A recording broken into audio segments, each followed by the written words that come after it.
Magandang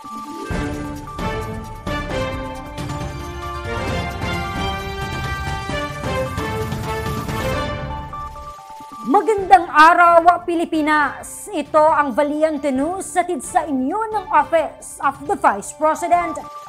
Patuloy ang pagtaas ng bilang ng mga MSME sa bansa na pinagkalooban ng karagdagang puhunan sa ilalim ng Magnegosyo Today program. Kabilang narito ang ating mga kababayan mula sa Tacloban, Leyte. Narito ang ulat ni Maribeth Adlawan. Kabisadong-kabisado na ng 75 taong gulang na si Tatay Fidel mula sa Tacloban City ang pagkukumpuni ng mga sirang sapatos. Mahigit 2 dekada na kasi siyang nagtatrabaho bilang isang sapatero. Kahit hindi na gaanong nakakarinig dala ng katandaan, kitang-kita naman kung gaano kapulido ang gawa ng lolo. Kwento ng anak ni lolo na si Junior, binata pa lang ang kanyang ama ay pagiging sapatero nang naging trabaho nito. Kasi yung gorgeous siya, kasi kulang ng sahod, kaya nagtahi na lang siya ng sapatos.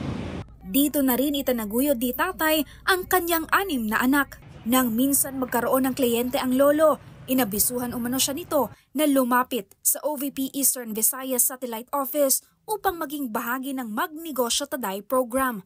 Agad naman nagsumite na mga kinakailangang rekisito si Lolo Fidel sa tanggapan. Di naman nabigo ang lolo dahil pinagkalooban siya ng 15,000 pesos livelihood grant. Malaki, kasi hindi na kami pumipili ng mga kagamitan bigla. Yung malaking tipid sa amin. Ngayon, tuloy-tuloy sa pagkukumpuni ng mga sirang sapatos ang lolo. Mas marami na rin siyang mga suki ngayon. Maraming salamat sa tulong na binigay nyo. Malaking bagay ito sa amin. Nakatulong sa aming pamilya. Mula dito sa Tacloban City, ako si Maribeth Adlawan, lahat para sa Diyos, bayan at pamilyang Pilipino. Valiente News.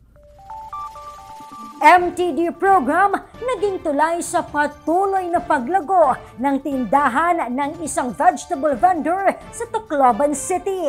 Yan at marami pang mga balita ang dapat abangan dito lamang sa Valiente News. Ako si Claudette Loreto para sa makabuluhan, naninindigan at matapang na mga ulat at impormasyon. Maraming salamat.